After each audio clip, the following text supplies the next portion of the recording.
Hello, नमस्कार. कशा आहात माझ्या सर्व मैत्रिणींनो? तर तुमचं स्वागत आहे माझ्या यूट्यूब चॅनेलमध्ये. तर सण तर माहितीच आहे तुम्हाला 3.5 मुहूर्तांपैकी एक सण म्हणजे मोठा दिवस आहे अक्षय तृतीया. तर सर्व माझ्या यूट्यूब फॅमिलीला अक्षय तृतीयाच्या खूप खूप शुभेच्छा.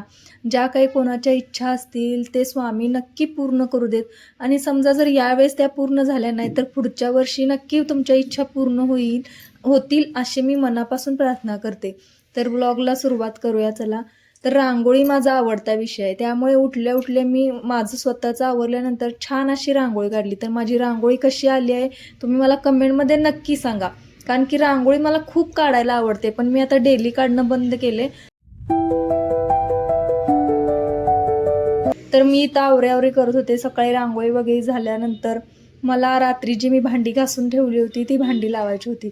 भांडी घासताना काय वाटत नाही, पण लावताना ते प्रत्येक त्याच्या जागी ज्या त्या जागी लावणं म्हणजे खूप म्हणजे कंटाळवाणं काम आहे भांडी लावणं. तर भांडी लावली आणि चला तर म्हटलं आता स्वयंपाक करूया. तर स्वयंपाकामध्ये मी मागचे 2 सण होते ते मी पुरणपोळीच केली होती. तर यावेळी धन्वीत म्हटला की मला श्रीखंडपुरी हवे. त्यामुळे मग श्रीखंडपुरीचा बेत होता आणि त्यासोबत शेवया देखील मी केल्या होत्या. तर मग श्रीखंडसाठी आम्ही कालच दही घेऊन आलेलो आणि आम्ही घरीच श्रीखंड करतो दरवेळेस. तर दह्याचं श्रीखंड आम्ही छान असं करून ठेवलेलं फ्रीजमध्ये सेट होण्यासाठी. तर मला पनीरची भाजी करायची होती आणि म्हणतात ना की रात्री जर आपण उद्या सकाळचं काम थोडं जरी आवरून ठेवलं तर दुसऱ्या दिवशी आपल्याला थोडं इझी जातं आणि माझं तसंच झालं. पनीरची जी ग्रेव्ही आहे ती मी रात्री करून डीप फ्रीजला चुकून ठेवली. मला ती फ्रीझरमध्ये ठेवायची होती आणि मी चुकून डीप फ्रीजला ठेवली आणि सकाळी उठल्यानंतर जेव्हा फ्रीजमध्ये जे जे साहित्य मला बाहेर काढायचं होतं ते मी काढलं आणि आंघोळ वगैरे करून रांगोळी वगैरे काढून जेव्हा मी स्वयंपाकाला आले आणि जेव्हा ती पनीर ग्रेव्ही घेतली तर बापरे, ती तशीच तिचा बर्फ झालेला होता आणि ती तशीच घट्ट होती. मी फोडणी द्यायला माझी फोडणीची वेळ आली तरी ते बारीक होत नव्हतं. म्हणून मी ना चाकूने ते असं बारीक बारीक बारीक सगळं करून म्हणजे त्याचं सगळं फोडून दिलं ते. मग कुठे ती थोडी पातळ झाली. तर पनीरची भाजी अशी आहे की आपण दरवेळेस तिला वेगवेगळ्या प्रकारे करू शकतो. म्हणजे कधी कधी आपण जो पनीर टिक्का मसाला मिळतो तो दुधामध्ये देखील घालून मिक्स करू शकतो किंवा कधी कधी आपण खडे मसाल्याची पावडर देखील गरम गरम करून खडे मसाले त्याची पावडर करून ती देखील ॲड करू शकतो किंवा कधी कधी आपण जे कांदा टोमॅटो वापरतो ना त्याची ग्रेव्ही आपण म्हणजे तो सगळा मसाला भाजून घेऊन मग ग्रेव्ही करतो. म्हणजे पनीरची भाजी मला सांगायचं हेच आहे की पनीरची भाजी अशी आहे की दरवेळेस आपण त्यात व्हरायटी आणू शकतो आणि दरवेळेस ती चांगलीच होते. तर यावेळी सुद्धा मी काहीतरी वेगळं म्हणून ती जी ग्रेव्ही आहे ती न भाजता डायरेक्ट मी तसंच त्याची पेस्ट करून यावेळेस केलं होतं आणि तेलामध्ये व्यवस्थित भाजून घेतली होती. तर पनीरची भाजी वगैरे झाल्यानंतर मला जिरा राईस करायचा होता. कारण की पनीर आणि जिरा राईस हे कॉम्बिनेशन असतंच आमच्याकडे. कधी कधीच मी करत नाही जेव्हा गडबड असते तेव्हा, पण इतर वेळेस असतं. पनीर म्हटलं की जिरा राईस असतो. तर जिरा राईसला मी इथं फक्त आणि फक्त तूप आणि जिरं एवढंच वापरते. बाकी मी खडे मसाले वगैरे काही वापरत नाही. मस्त अशी जिऱ्याची तुपामध्ये फोडणी दिली आणि माझा जिरा राईस देखील झालेला होता. आणि मला आज पुरी करायची होती त्यामुळे पुरीचं पीठ देखील मी सकाळी उठून आंघोळ वगैरे आवरल्यानंतर मळून ठेवलं होतं. कारण की पुरीचं पीठ कसं आपण त्यामध्ये मला थोडं मी रवा टाकलेला होता, थोडं मी त्यामध्ये मीठ टाकलेलं होतं, आपलं हे काय म्हणायचं पिठ्ठी टाकली होती त्यामध्ये थोडीशी आणि ते मी मळून घेतलं होतं. नेमकं मी यावेळेस ते गरम तेलाचं मोहन टाकायला विसरले. त्यामुळे पुढे तुम्ही बघूच शकताय की माझ्या पुऱ्या यावेळी एवढ्या काही फुगल्या नाहीत. त्यावेळी त्या फुगल्या का नाहीत हे मला तेव्हा आठवलं की यामध्ये मी मोहनच टाकलं नव्हतं गरम तेलाचं. तर धन्वीत देखील उठला होता, त्याचं देखील आवरायचं होतं, त्याला दूध गरम करून द्यायचं होतं. कारण की त्याला आम्ही चहा वगैरे काही देत नाही, त्याला आम्ही प्लेन दूध देतो.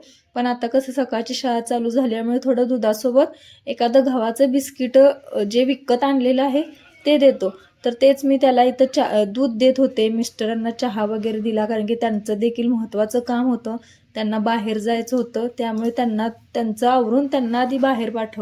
आणि ना रात्री मला आज छल्ला घालायचा होता. तर मी रात्रीच काढून ठेवलेला आणि आज सकाळपासून माझ्या लक्षात नाही, निम्मं माझं काम झाल्यानंतर मला आठवलं की मला छल्ला घालायचा आहे.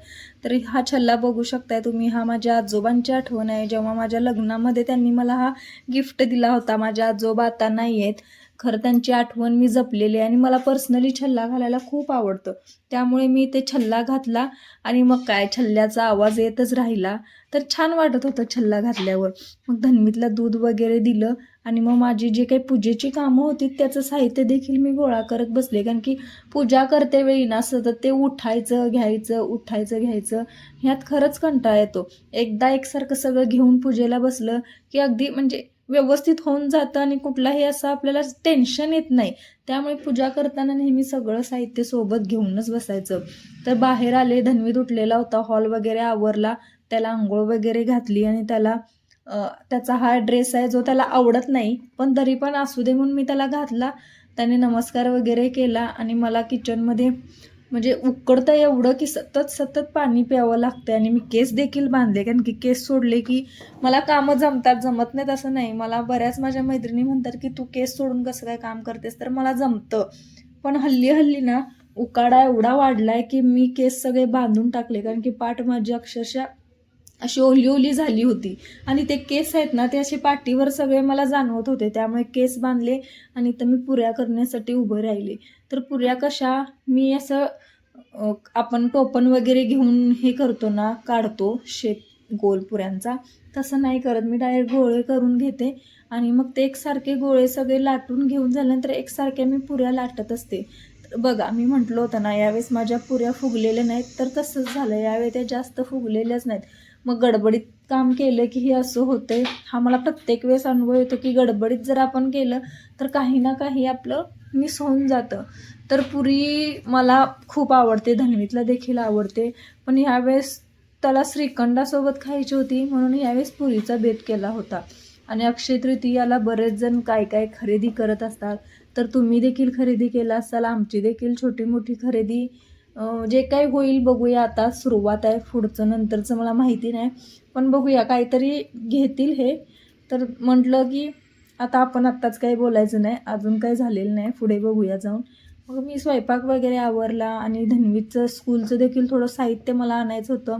कारण की 2 दिवस सुट्टीत गेले.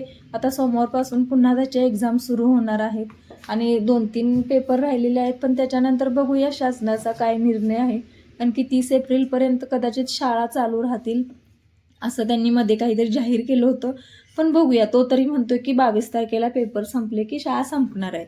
मग त्याचा देखील अभ्यास 2 दिवस झालेला नाही आहे. अभ्यासामध्ये म्हणजे अभ्यास त्याचा एखादा दिवस राहिला की आम्हाला चैन पडत नाही. त्याला बरं वाटतंय पण आम्हाला चैन पडत नाही.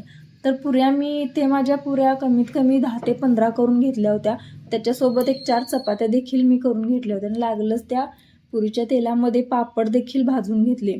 पापड इथे मी उडदाचे 1-2-3 भाजले, त्याच्यानंतर आपले शाबूचे भाजले आणि कुरड्या मला भाजायच्या होत्या, पण हेच खूप झाले म्हणून म्हटलं राहू दे. कारण की पापड जे राहतात ना ते नंतर मऊच होऊन जातात. म्हणून जेवढं आपल्याला आता सध्या गरजेचं आहे ना तेवढंच घ्यायचं पापड. तर माझे जे कोणी व्हिडिओज बघत असतात, म्हणजे माझं चॅनल नवीन आहे, 6 महिने तरी झाले, पण जर तुम्ही व्हिडिओ नवनवीन ऑडियन्स मला येत असतो व्हिडिओ बघायला, तर मला हेच सांगणं आहे की जेव्हा माझे व्हिडिओ दिसतील तेव्हा तुम्ही पूर्ण बघत चला. तर माझं सकाळची पूजा मी आवरून घेतली. पूजेचं काही शूट घेतलं नाही मी. इथे देवाला नमस्कार केला, नैवेद्य वगैरे दाखवून घेतला आणि आजची पूजा माझी बघा अशी होती.